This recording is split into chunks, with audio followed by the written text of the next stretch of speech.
Should Europe own up to its crimes? The inherent brutality of Europe is explored in the film Europa by Beate Mortazai. I love the film, and here's why. So here's the plot. Beate is an ambitious executive working at Europa, a mysterious corporation looking to expand into the Balkans region. Seemingly promoting philanthropy and investment in underdeveloped areas, Europa actually needs to buy off lands from locals in a remote valley in Southern Albania, using Beate as the main negotiator for the ambiguous mission. But things don't go as planned when she is challenged by Jetnor, a stubborn and spiritual farmer who refuses to leave the land of his ancestors.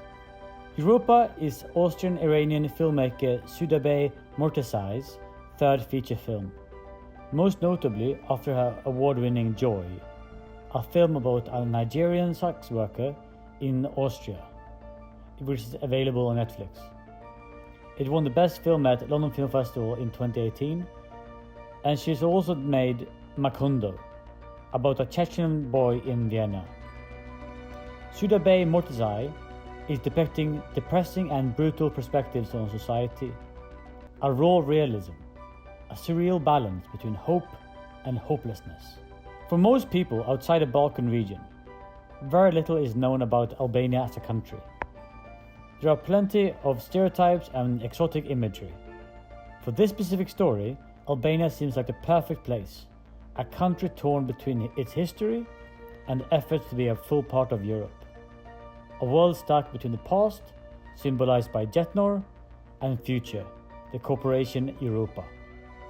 What is Europa without its history? Especially in a world now where the relevance and influence of Europe is slowly disappearing. The director Beate Mortazai has a very interesting approach to how she deals with actors. She doesn't give them a screenplay, and she shoots everything chronologically. By doing this, she promotes spontaneity and allowing the actors to grow into the characters along with the audience. However, in this film she let Lilith, who plays the female lead, read the screenplay before, to give her the sense of power that her character required, with her Albanian counterpart being unaware of her ulterior motives. Lilith Stagnenberg is perfect in this role. She's really anchoring the story. Her character is struggling with dignity, duty and morality. She's a cold and calculated German who is implicated in a situation she can't get out of. She doesn't drink, she's doing yoga, she's folding her clothes very neatly, she's trying to be a good mom, she uses very formal language, she's trying to be correct, and she's a foreigner who's implicated in the most local and the most global at the same time.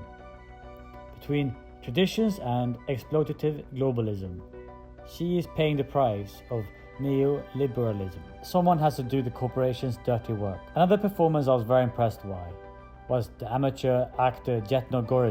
I would love to see more of him. He really bookended this film with the car scene. The cinematography shows off Albania at its most natural and beautiful. I think they really captured the Bektashi traditional pilgrimage beautifully. I myself went to Albania in May this year, and apart from the bunkers and the food and the language and seeing Berat and Tirana in the film, I can really vouch for the hospitality emphasized in the film. Going back to the politics, Europa is a very cynical film about the depressive state of our society. It demonstrates the inhumanity of the capitalism we rely on so much. The Europa Corporation in the film is seemingly promoting investment and philanthropy. This is in itself a colonial legacy and another symptom of centuries of European exploitation. There's nothing new here.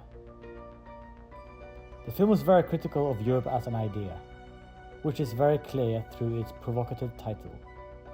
The Eurocentric worldview is arrogant and hierarchical. The values imposed on other people, even within its own borders, don't reflect the economic and social inequalities which are present. The hypocritical dissonance between the promise of Europe and the reality of a large number of people. The complexities of diversity and feminism as woke-washing makes this film a triumph, set against a stunning Albanian landscape, standing proud against the intimidation of Europe. Well done, Beate.